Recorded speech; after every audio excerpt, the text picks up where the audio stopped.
Yes bakunzi ba Buja TV1 mumeze gute mumeze neza.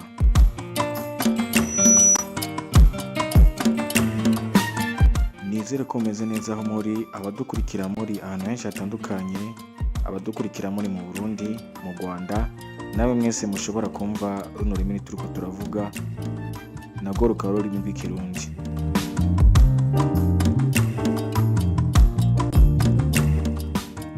Murazi ko tuza rero kuganira namwe ku makuru abavugwa atandukanye hirya no hino, na cyane cyane tukibanda mu karere kacu, nako kakaba ari akarere k'ibiyaga binini, aho tugenda nyine tureba amakuru aba ariko aravugwa mw'ibihugu byacu, ni ukuvuga mu Burundi, mu Rwanda ndetse no muri Repubulika Iharanira Demokarasi ya Kongo.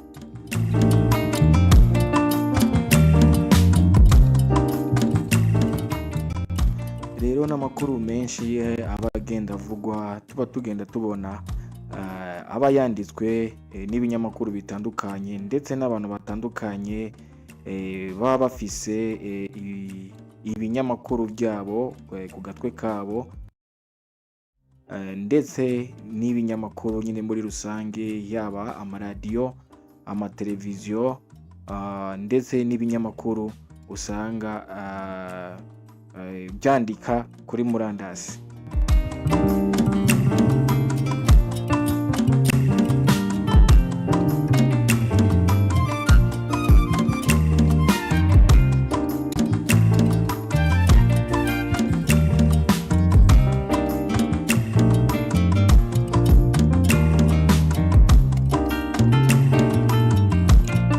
Rero ngaha inkuru turiko turabona mu aka kanya ni inkuru ivuga ko Perezida Paul Kagame w'u Rwanda yatangaje ko ibihano byafatiwe u Rwanda bibabaza, kandi ati mu buryo bumwe turababaye, gusa yongeraho ko bari kubabara kurushaho iyo tudakora ibyo turimwo gukora.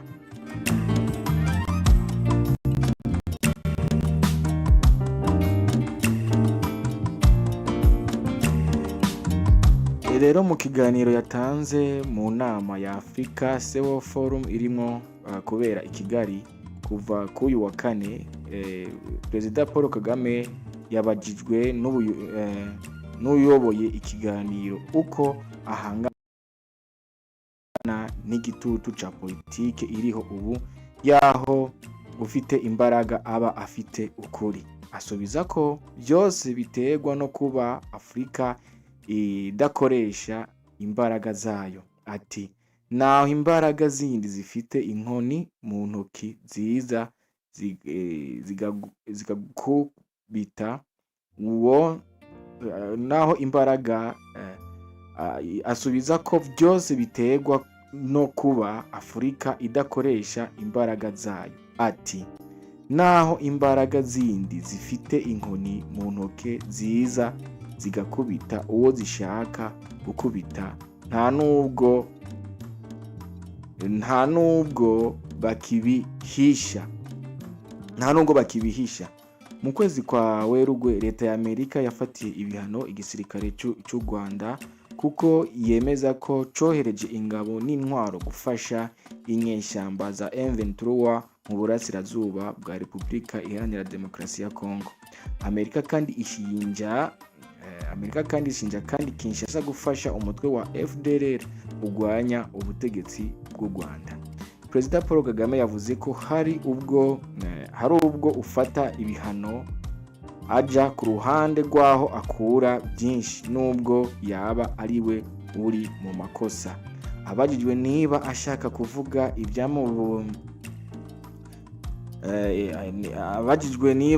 kuvuga iby'amabuye y'agaciro, asa n'ubyemeza ati ibyo biri ku karubanda, sifise byinshi byo kubivugaho. U Rwanda rushinja Amerika kubogama kuri Repubulika Iharanira Demokarasi ya Kongo mu gufata ibihano. Abajijwe niba ibihano u Rwanda rwafatiwe bizatuma amanika amaboko, yasubije ati sinigeze manika amaboko mu gihe bibi kurushaho. Ibi ntabwo ari ibihe bibi. Yongera ati yego ibihano birababaza birumvikana kandi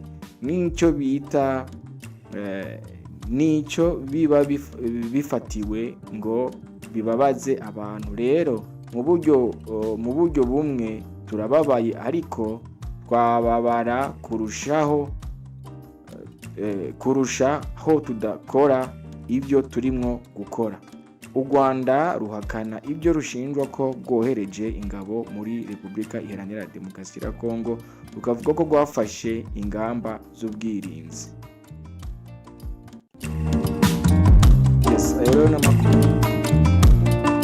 Ayo n'amakuru tubona abagenda adushikira ku mwanya. Iyindi nkuru novuga yuko igezweho mwaka kanya ni ishingurwa ry'uwitwa Karasira Aimable, aho aheruka kwitaba avuye muri gereza rya Mageragere. Rero umuhango wo kumushingura wabaye uno munsi. Rero ngaha bariko baratubwira no kungene byagenze. Turiko turabona amajambo yavuzwe, turiko turabona ivyo abantu bagiye bashikiriza kwayo makuru nyene ku byabaye uno munsi. Rero umuhango wo gushingura Aimable Karasira watangiye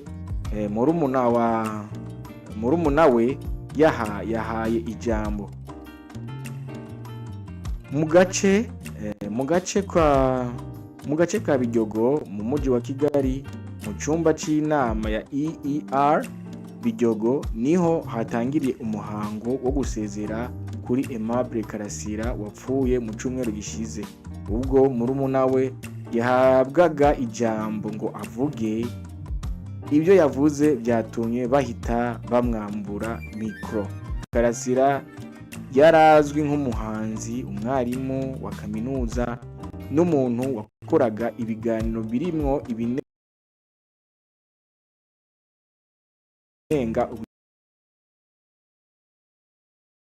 ubutegetsi bw'u Rwanda kuri YouTube. Yapfuye mu cyumweru gishize ku munsi yari gusohokera muri gereza. Urwego rushinzwe amagereza mu Rwanda rwavuze ko yapfiriye kwa muganga nyuma yo gufata imiti irenze urugero yari asanzwe afatira muri gereza, ubwo yari ayihawe yose icyarimwe kuko yari agiye gutaha. Umuhango wo kumusezera mu Biryogo witabiriwe n'abantu bake.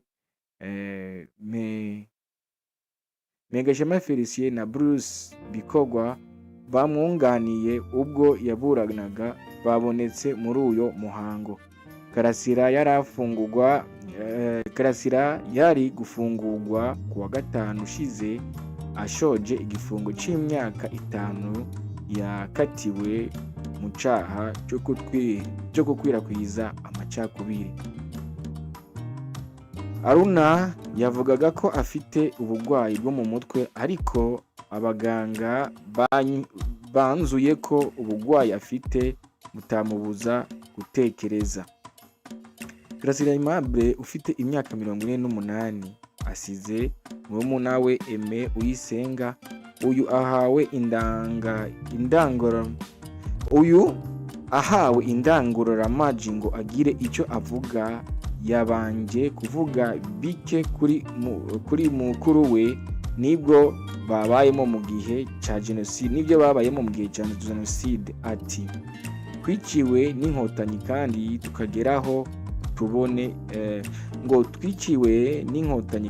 tuzageraho tubone freedom. Uwari muri iruhande yahise amukuraho indangururamajwi amubuza gukomeza, nubwo yasaga n'usoje ijambo rye.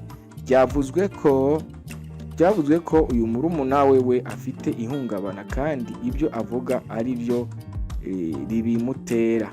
Amagambo yavuzwe na murumuna we wa Karasira ni amwe muyo nawe yagiye agarukaho kuri YouTube mbere y'uko afungwa mu 2001. Ikigo Human Rights Watch casabye abategetsi b'u Rwanda ko hakorwa iperereza ryigenga kandi ririmwo umuco ku rupfu rwa Aimable Karasira mu 1994. Ku butegetsi bwa leta yari iyobowe n'abahutu habayeho jenoside mu Rwanda yari igambiriye kurimbura abatutsi. Hishwe kandi n'abahutu batari bashigikiye iryo honyabwoko. Imirimbanyi zimwe ziba hanze y'u Rwanda zivuga ko bwari ubwicanyi bugambiriwe, zigatanga ingero za bamwe batumigwaga mu nama bikicwa. Ubutegetsi bw'u Rwanda bwemeza ko hari abasirikare b'inkotanyi icyo gihe bakoze ubwicanyi bwo kwihorera kandi babihaniwe. Bamwe mu bakorewe ubwo bwicanyi bakunda kuvuga ko bacecekeshwa kandi badahabwa umwanya wo kwibuka no kuvuga uko ababo bishwe.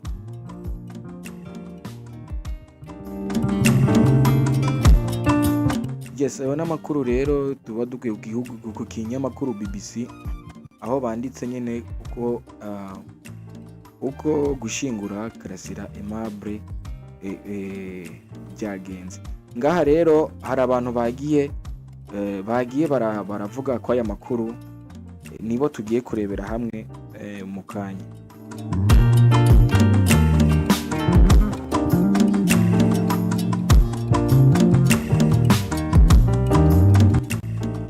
Uwitwa John yagize ati ni hatari, ariko umuntu akwiye kuvuga uko biri adahengamiye. Bamwatse ijambo ariko ntibarimukuyemwo mu mutima. Hamwe niyiruhukira twese mbona ariyo nzira, umwuka ushize biba birangiye nyene rip. Uwitwa Butera yagize ati war eggs fails on the stones or stones fails on them, the result will remain the same. Uwitwa Asharifu yagize ati murumuna wa Karasira twiciwe n'inkotanyi, batwiciye abavyeyi, batwicira bose, nanje ndabivuze barashaka banyice baca bamwaka ijambo.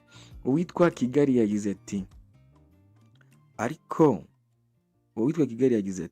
ariko uwo murumuna we nawe afite ibibazo nk'ibya mukuru we. Uwitwa Juma yagize ati kekeke. Uwitwa Gerson yagize ati murumuna wa Karasira yavuze ngo twiciwe n'inkotanyi kandi ukuri tuzakugeraho, bahise bamwaka ijambo.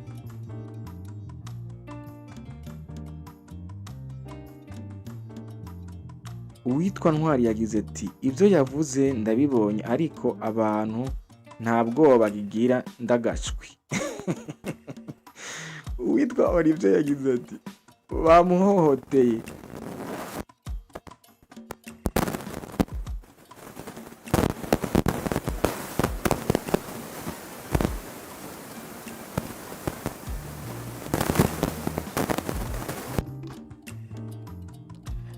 Uwitwa Olivier yagize ati bamuhohoteye, bagombaga kumureka akavuga ibimuri ku mutima akinigura, kuko ni umunsi wa nyuma wo gusezera kuri mukuru we rukumbi yari asigaranye. Uwitwa Tuzasindagiza ati none se ubwo bari bamuhaye umwanya badashaka ko avuga bagiraga bate? Ahubwo se iyo bamutegurira ibyo agomba kuvuga ariko akavuga ntiyambugwe ijambo koko, ku munsi wo gusezera kuri mukuru we bwa nyuma akambugwa ijambo, urumva agahinda bamuteye. Uwitwa Ahishakiye yagize ati n'ubundi nawe aramukurikira kabisa, ibyo yavuze ntagenda atishwe mpaka umuryango ufudike burundu. Uwitwa Silas yagize ati none uwapfuye yarazutse, amubwira uburyo yapfuye. Uwo yitwa Bravo yagize ati ubwo yaratangiye kuvuga ibitajyanye baramwaka nyene nubwo nta gihamya utweretse. Uwitwa Pasi yagize ati BBC gasenya miryango.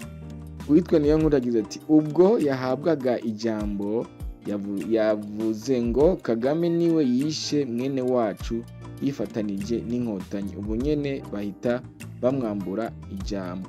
Uwitwa Eric yagize ati naringiye kubabara ariko ndanse. Uwitwa Yves yagize ati baramwambuye kubera mu Rwanda no kunyegeza amabi akogwa bakagomba kwerekana ko byose byera yamara murabona aho ukuri uhagaze.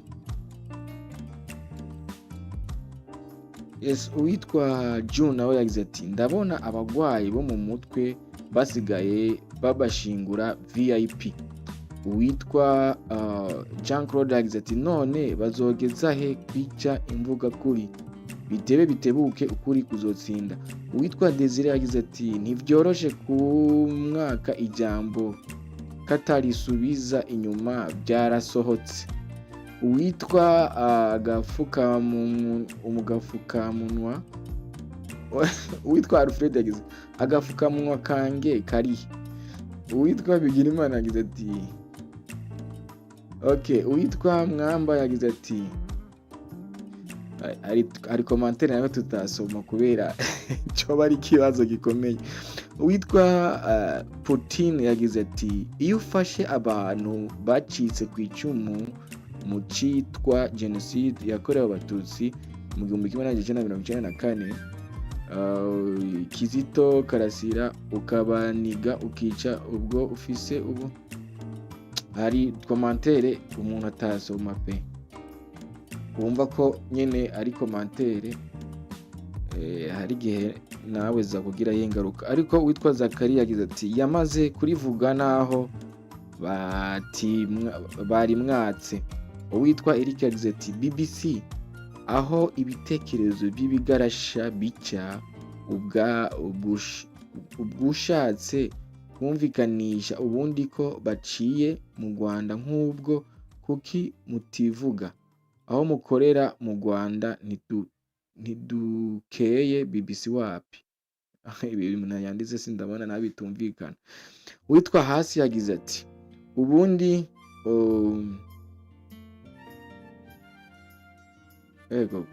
Uwitwa Kiki yagize ati ukuri ni kumwe. Uwitwa Olivier yagize ati bari mwatse kuko yavugaga ukuri kurajyana amaraso y'umuntu arahuma ababikoze bazobyishura. Uwitwa Neza yagize ati Rwanda muri abicanyi babi wagira murabo kwa Gahini nibo bicanye bazwi. Karex yagize ati abantu iyo ukuri kwa mpemu kubuzuye ntabwo batinya kuvuga ukuri uko biba bimeze kose. Uwitwa Jamari yagize ati yavugaga iki se ubundi. Uwitwa Egida yagize ati niyo nzima mukuru we n'iri jambo yazize ubu nawe aricwa nta kabuza.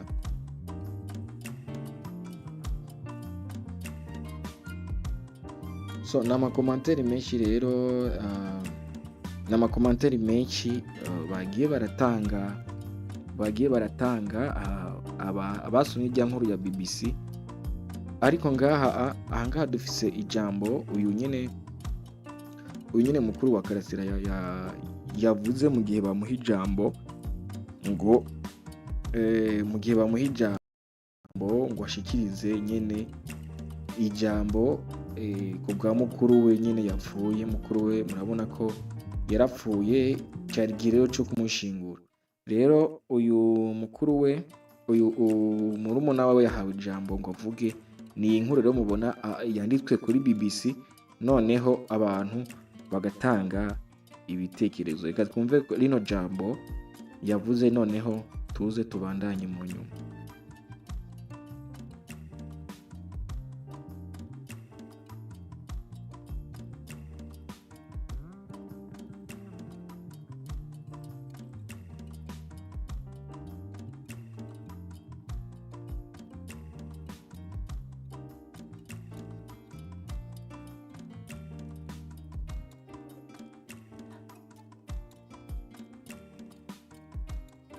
ni isomo ngira ngo buri muntu wese afatireho uje kudufasha muri kino kiriyo atahabizi. Nk'ubu icyo dusabwa nta kindi kugira ngo tuzabone ubwami bw'Imana, turasabwa kuva haraho Yohana yababwiye ati utambaye inyama n'umubiri n'amaraso, uwavutse bwa kabiri akabya atari kubwo kuva ku munda y'umugore, akavuka akaba ikiremwa gishya, niwe uzabasha kubana nanjye mu bwami n'ubugingo bw'iteka. Dusaba Imana tuzashyingurwe twese turi abera, kandi dusaba Imana impano y'Umwuka Wera. Twese inzira yacu ni urupfu, kandi twese ingororano yacu ni urupfu, ariko icyo dusabwa nta kindi ni ugushikama. Ngiye gusoza rero, mbabwira ibyo mukuru wanjye yambwiye, kenshi nabona ko ari nabyo azize, n'abantu bose babizi babimenye ko badashidikanyije tuhuritse kandi tukaba tubabaye. Nkiri umwana naramubwiye ni ese mukuru wanjye ni igiki kigutera agahinda, ni iki kigutera gushavura? Arambwira ati urabona tubuze umuvandimwe wacu. Jenoside ijya kuba yarabaye nari mfite imyaka 4, ariko nabonye urupfu rw'umuvandimwe wanjye murumuna we uwo bitaga Tuyisenge Manuel. Igisasu cyaraje cyagatiyusha gikubita ku ruhande rwe, ekara zimukubita mu nda, zimukubise mu nda bamujyana kwa muganga. Bamujyanye kwa muganga banze biranga nawe arapfa. Niho yahuriye no kubabara kuko yikoreye umurambo we n'amaraso amumeneka mu maso. Noneho etape ya nyuma amashuri yize kuri seminari Ndera. Yabanje kwiga primaire aho bita kuri EPA hano munsi yo kuri Gatagara. Yiga primaire kuri EPA, yiga tronc commun kuri seminari Ndera, yiga na O level ayiga lycée de Kigali, yiga na kaminuza Catholic University, yiga na UNR. Akinana na metre karate sinzi, umuvandimwe wacu bakinaga metre karate sinzi. Akajya mbwira ngo baranyima umukandara muri karate umbereye. Kubera iki? Kubera ibyago twagize ibyego, ariko tujye twivugira ahantu neza. Twagize ibyago twicirwa n'umuryango wacu wose urapfa, ariko Karasira Aimable we yarambwiraga ati nabuze umuryango wanjye kuva ku babyeyi bose na mama na papa, ariko akambwira ati wiciwe n'inkotanyi. Ariko inkotanyi nubwo zakwiciye wabuze nuwaguha ubuvugiro bwo kubivuga. Nge rero ndabivuga, nibashaka nanjye bazanyica.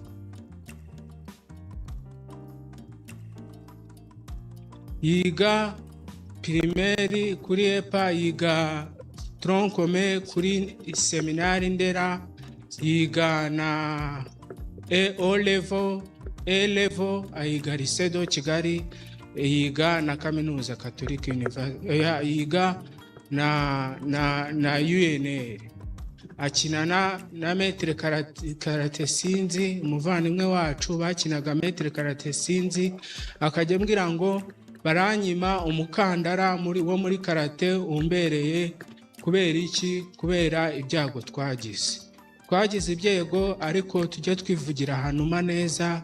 Twagize ibyago twicirwa n'umuryango wacu wose urapfa, ariko Karasira Aimable we yarambwiraga ati nabuze umuryango wanjye kuva ku babyeyi bose na mama na papa, ariko akambwira ati wiciwe n'inkotanyi. Ariko kuri EPA yiga tronc commun kuri seminari Ndera, yiga na O level ayiga lycée de Kigali, yiga na kaminuza Catholic University, yiga na UNR. akinana na metere karate sinzi, umuvandimwe wacu bakinaga metere karate sinzi, akajya ambwira ngo baranyima umukandara wo muri karate umbereye. Kubera iki? Kubera ibyago twagize ibyego, ariko tujye twivugira ahantu neza.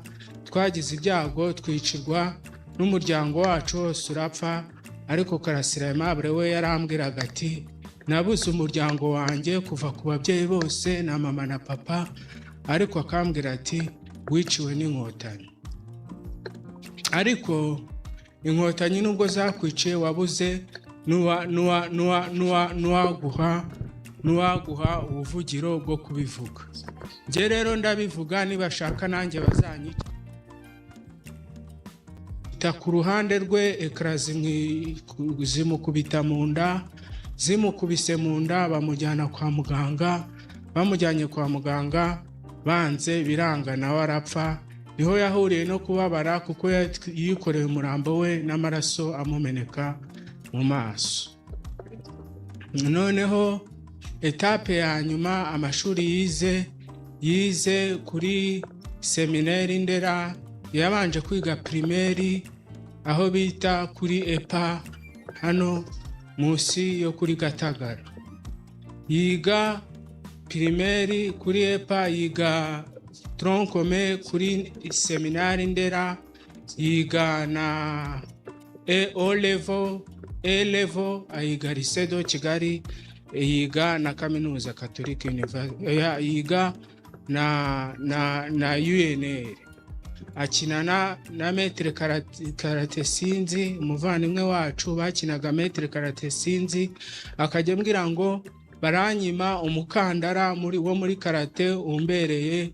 Kubera iki? Kubera ibyago twagize ibyego, ariko tujye twivugira ahantu neza. Twagize ibyago twicirwa n'umuryango wacu wose urapfa, ariko Karasira Aimable we yarambwiraga ati nabuze umuryango wanjye kuva ku babyeyi bose na mama na papa, ariko akambwira ati wiciwe n'inkotanyi. Ariko inkotanyi nubwo zakwiciye wabuze nuwaguha ubuvugiro bwo kubivuga. Nge rero ndabivuga, nibashaka nanjye bazanyica.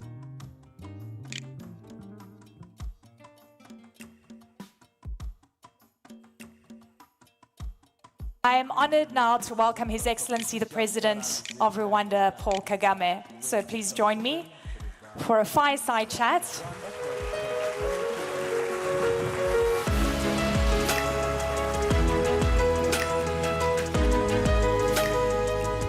Mr. President, an honor.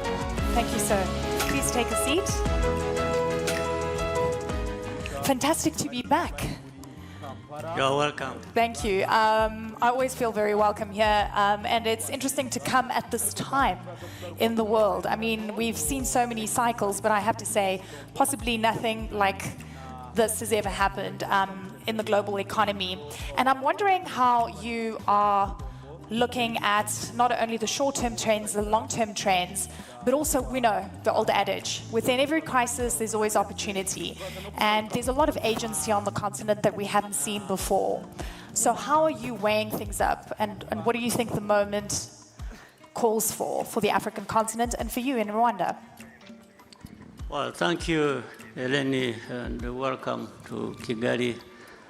But let me take this opportunity to welcome and thank each one of the leaders here, heads of state, vice presidents, prime ministers, senior executives of different industries. I want to welcome you to Kigali and thank you very much for honoring our invitation and being here with us. Of course, I want to thank Amir and his team, Jeune Afrique, for having thought of this idea to bring people together in this manner that has been operational for a number of years. I want to appreciate the work they are doing and also the comments Amir made earlier, which really encapsulate all that we need to say and maybe based on to do a number of things. So I thank you all for being here. Thank you very much. Now, back to the question. There will always be crises. I mean, you have had centuries of different things happening. You had slave trade, you had colonial times, then there are wars, then there are pandemics, then there are all kinds of things. They will happen all the time. We just, it's a matter of time, and there are these cycles that, so we are in a different cycle now that is driven geopolitically, and we have to contend with that. But that also for Africa keeps being a reminder of our position. Where do we stand in this global positioning? And we have had many people contribute ideas and very accurately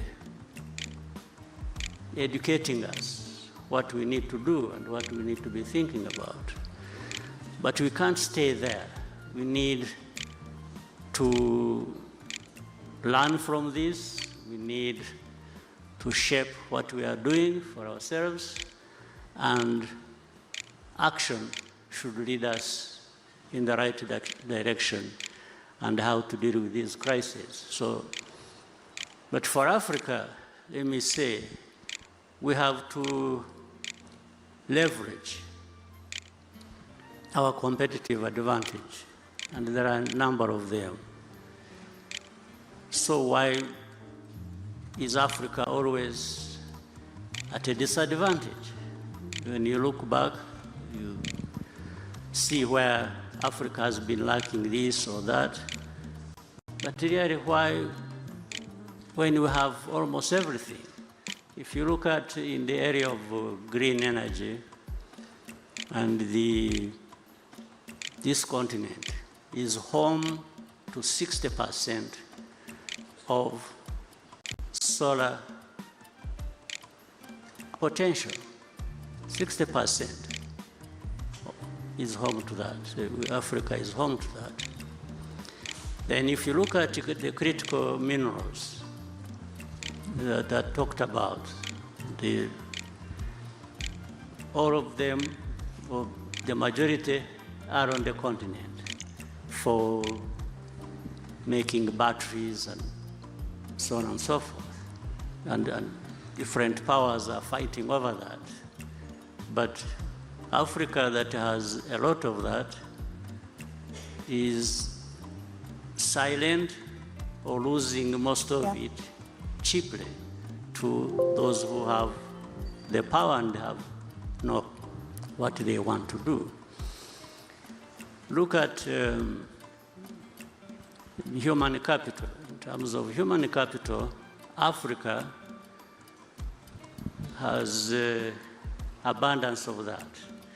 In fact, whether maybe by now already or in a few years to come, Africa will be having the largest middle class in the world.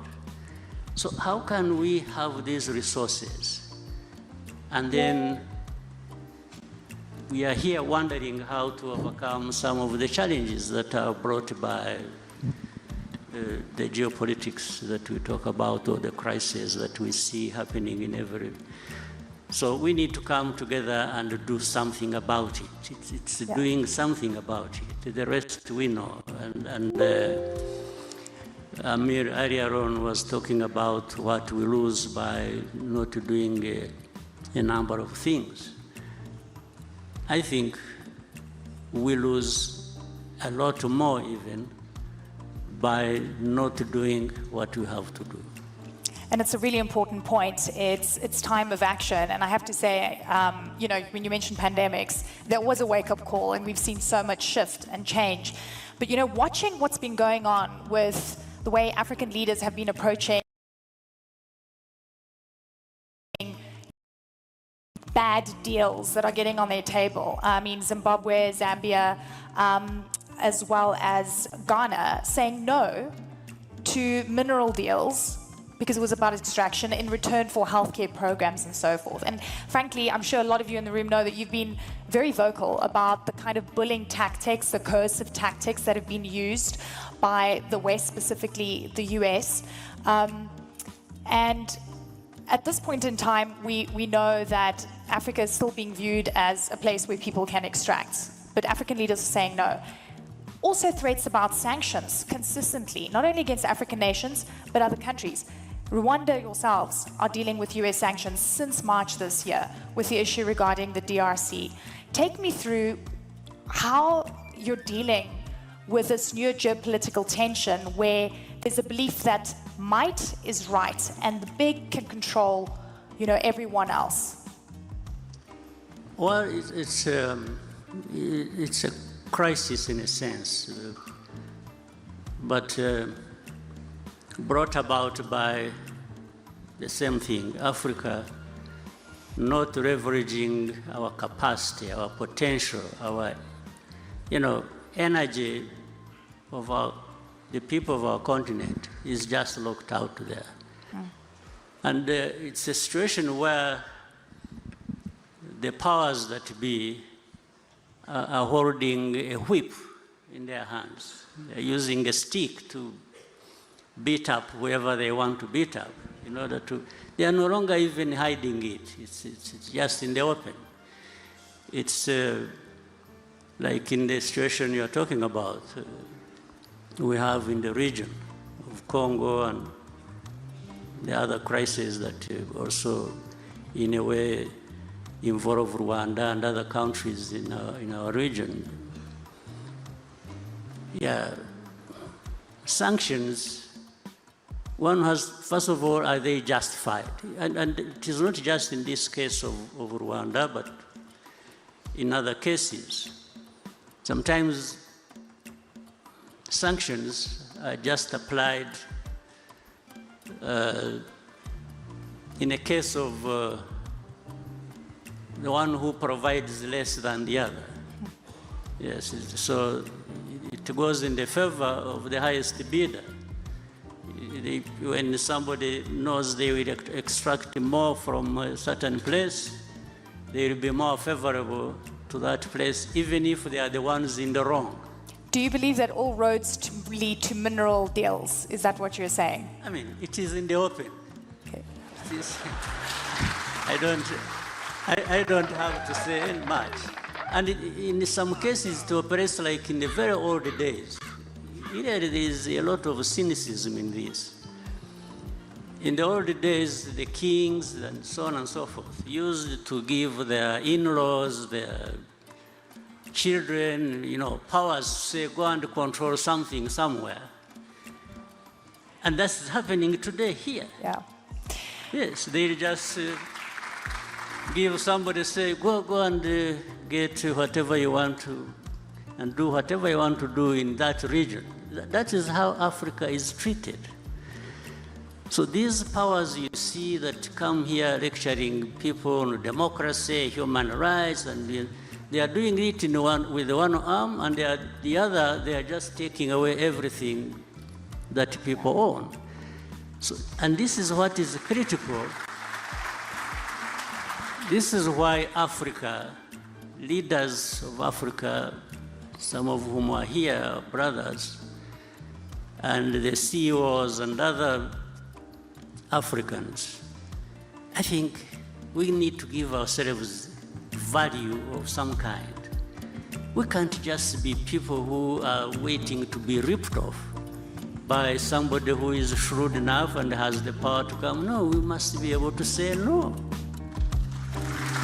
And we've seen those no's. We've seen some of those. I mean, do you believe, I mean, sanctions are used, a coercive method to get countries to capitulate. Are you going to capitulate? You know, I never capitulated in a worse situation. This is not a bad situation as such. Well, it hurts, absolutely. Yeah.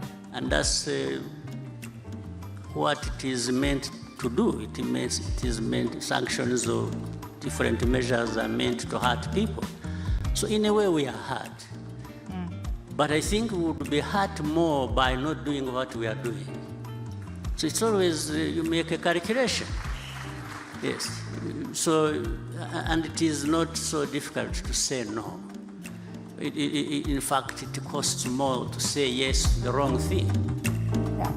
So we are here, but all these things come to pass in one form or another. Even those who have been given the gift of messing us up, one day they not live long enough to see the gains from exploiting. Yes.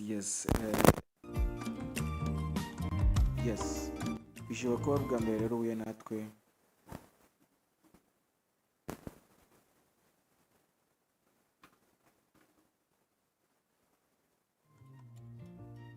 Bishobora kuba ari ubwa mbere uhuye natwe rero nta kintu ugamagara atari ugufyona cyangwa ukanda subscribe kugira igihe cyose. Bishobora kuba ari ubwa mbere uhuye natwe nta kintu ugamagara atari ugufyonda no gukanda subscribe kugira igihe cyose wamenya yuko twaje turi live kuri Buja TV 1.